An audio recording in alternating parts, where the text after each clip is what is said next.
Staying with India's foreign policy, let me ask a more fundamental question. Who sets India's foreign policy? Easy answer, the central government in New Delhi. But what if state governments also jump in? And more importantly, can they?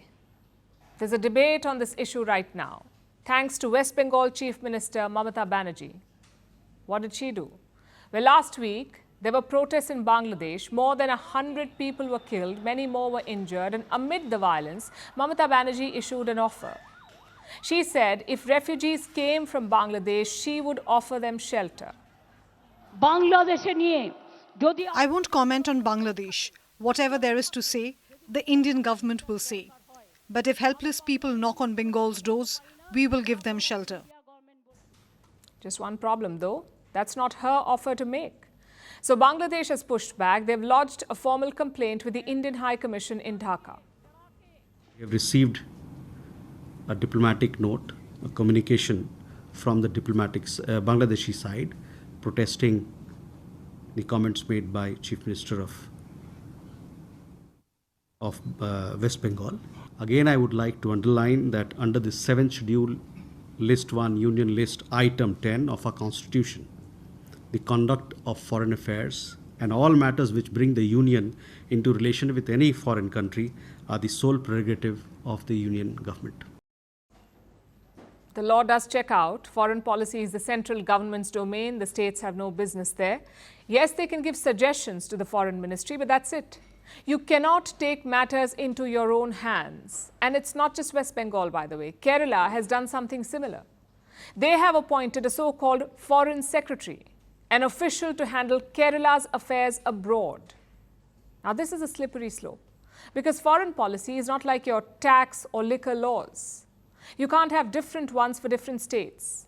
It must be one single policy. The makers of our constitution recognize this. They wanted India to speak in one voice abroad, which is why the center sets the foreign policy.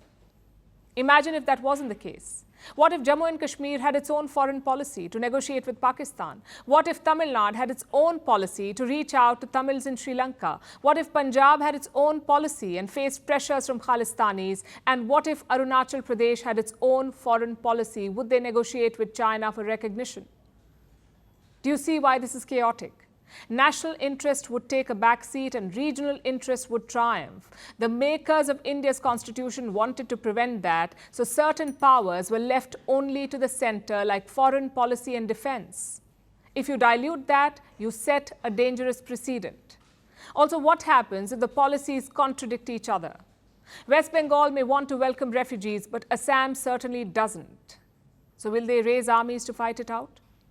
Such moves weaken the foundation of India's federalism, its vertical division of power. The question is, what can be done about it? First is to set the record straight. The BJP has called the Kerala government's move unconstitutional. Let's see if a legal challenge follows. If it does, the courts can step in and offer closure. Secondly, we need to heal federal divisions. And this goes beyond just foreign policy. Consider the row between West Bengal and the CBI. The CBI is the Central Bureau of Investigation. It is India's elite probe agency. But Mamata Banerjee says it's been weaponized. So in 2018, she shut the CBI out from her state. She withdrew West Bengal's general consent to the CBI. That matter is now in court. Another example is the new citizenship law, or the CAA. The Indian Parliament has passed it. The Supreme Court of India has refused to stay it, yet some states have passed resolutions against it. They say we will not abide by the CAA. And do not get us wrong, there are problems on the other side as well. Look at what Tamil Nadu's governor is doing. He's refusing to sign bills passed by the state government, refusing to read the speeches prepared by the government, and holding up crucial appointments. Again, this is not what the Constitution envisioned. Governors are supposed to be nominal figures. The real power lies with the government.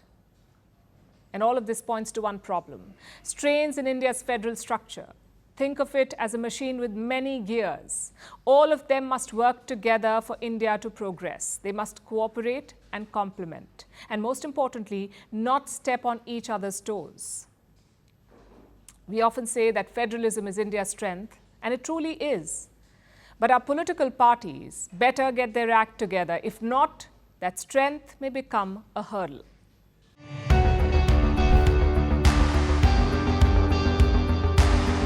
Across continents, one powerful news source.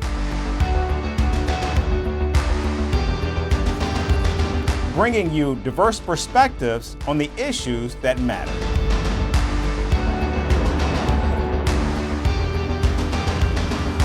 We go beyond the boundaries to give you that little extra about every sporting moment.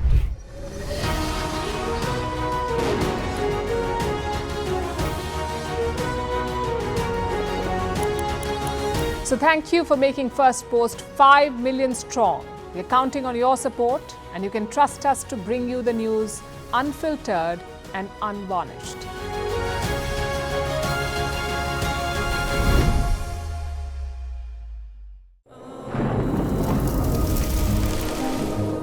Climate change is on our doorstep. It's time for a revolution to take root. And it starts with 1.4 billion Indians. It starts with one tree for humanity, one tree for Mother Earth, one tree for our future. Project One Tree, a News 18 network initiative.